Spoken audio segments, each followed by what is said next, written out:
సంవత్సరాల తరబడి government job కోసం వేచి చూస్తున్నారా? కేవలం 8 నెలల్లో మీ కల నెరవేర్చుకోండి. వెంటనే కింది నెంబర్స్ కి కాల్ చేయండి. పహల్గామ్ ఉగ్రదాడితో ఉలిక్కిపడ్డటువంటి భారత్కు ప్రపంచ దేశాలు సానుభూతి తెలిపాయి. ఉగ్రవాదాన్ని అణచివేయాలని కూడా పిలుపునిచ్చాయి. పాకిస్తాన్ వైఖరిని తీవ్రంగా ఖండించే అన్ని దేశాలు.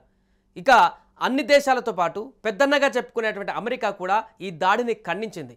కానీ ట్రంప్ మాత్రం ఆశించినంత స్థాయిలో దీనిపైన స్పందించట్లేదు. ఆ తర్వాత జరిగినటువంటి పరిణామాల నేపథ్యంలో ఉగ్రదాడికి ప్రతీకారంగా భారత్ చేపట్టినటువంటి ఆపరేషన్ సింధూర్ మొదలైనప్పటి నుంచే భారత్ పాక్ చర్చల ద్వారా పరిష్కరించుకోవాలని శ్వేత సౌధం నుంచి ప్రకటనలు వెలువడుతుండడం గమనార్హం.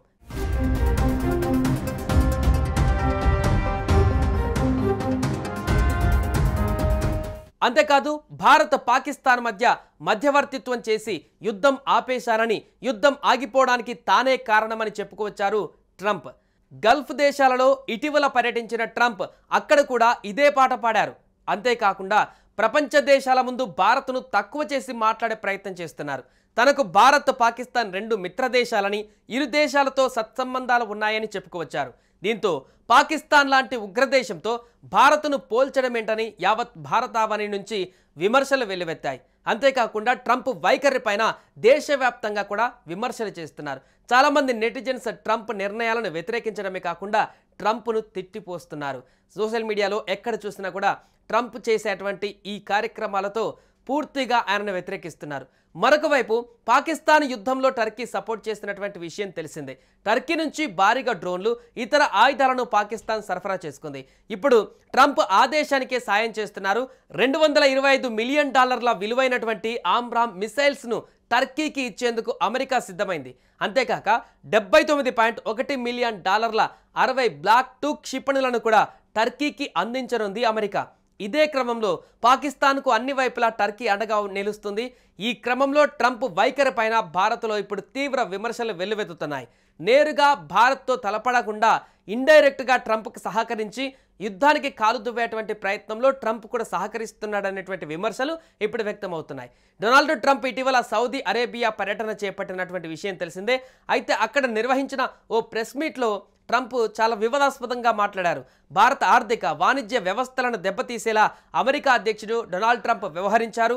భారత్లో యాపిల్ సంస్థ పెట్టుబడులు పెట్టడం, యాపిల్ ఫోన్లను తయారు చేయడం తనకు ఇష్టం లేదంటూ కూడా ట్రంప్ ఈ సందర్భంగా అప్పుడు వ్యాఖ్యానించారు. ఈ వ్యాఖ్యలు తీవ్ర వివాదాస్పదంగా మారాయి. ఇది మరవక ముందే భారత్ నుంచి అమెరికాకు వెళ్లిన 15 మామిడి పండ్ల షిప్మెంట్ను అక్కడి అధికారులు సరైన పత్రాలు లేవనేటువంటి కారణంగా అడ్డుకున్నారు. వీటి విలువ $5 లక్షల అమెరికా డాలర్లు ఉంటుందని సమాచారం. ఇది భారతీయ కరెన్సీలో 4 కోట్లుగా ఉంది. దీంతో వీటిని తిరిగి భారత్కు తీసుకువెళ్లడం లేదా అక్కడే ధ్వంసం చేయాల్సిన పరిస్థితి రైతులకు ఎదురైంది. ఇలా భారత్గా ట్రంప్ షాక్ల మీద షాక్లు ఇస్తున్నారు.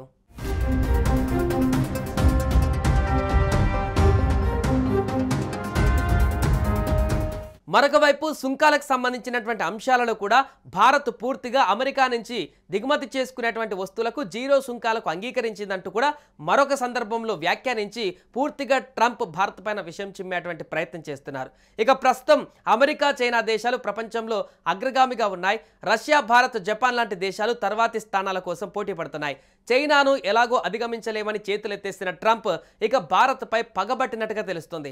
భారత్ను సూపర్ పవర్ కాకుండా అడ్డుకుంటే తమ దేశ పరువు నిలుస్తుందని ట్రంప్ భావిస్తున్నట్లుగా నిపుణులు అభిప్రాయపడుతున్నారు. అందుకే తాజాగా ట్రంప్ వరుసగా చేస్తున్నటువంటి ప్రకటనలు, ఆయన తీసుకుంటున్నటువంటి నిర్ణయాలు పూర్తిగా భారత్కు విరుద్ధంగా ఉంటున్నాయంటూ కూడా చెప్తున్నారు. అలాగే భారత్ ప్రస్తుతం తన ఆయుధ సంపత్తిని పెంచుకుంటుంది.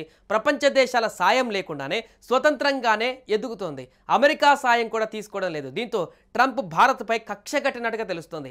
అమెరికా లాంటి దేశం నుంచి సాయం పొందితే ఆ దేశం చెప్పినట్లే తోక ఆడించవలసిన పరిస్థితిలో భారత్ లేదు. ఈ కారణంగానే భారత్ పైన ట్రంప్ పగబట్టినట్టుగా సమాచారం అందుతుంది.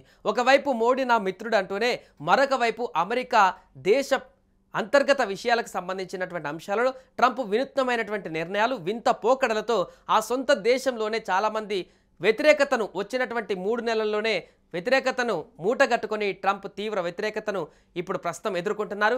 ఈ నేపథ్యంలో ప్రపంచవ్యాప్తంగా కూడా ఆయన తీసుకుంటున్నటువంటి నిర్ణయాలతో పూర్తిగా అబాస్ పాలవుతున్నారు. దీంట్లో భారత్ పైన ఆయన చేస్తున్నటువంటి ఈ ప్రేలాపనలు ఇప్పుడు ట్రంప్కు ఉన్నటువంటి విలువను కూడా మరింత దిగజారుస్తున్నాయి.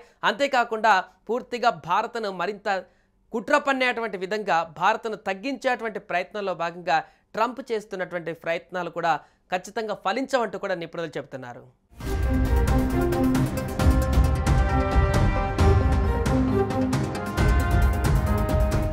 సుమన్ టీవీలో మీ పర్సనల్ అండ్ బిజినెస్ ప్రమోషన్స్ కోసం కింది నెంబర్కి కాంటాక్ట్ చేయండి.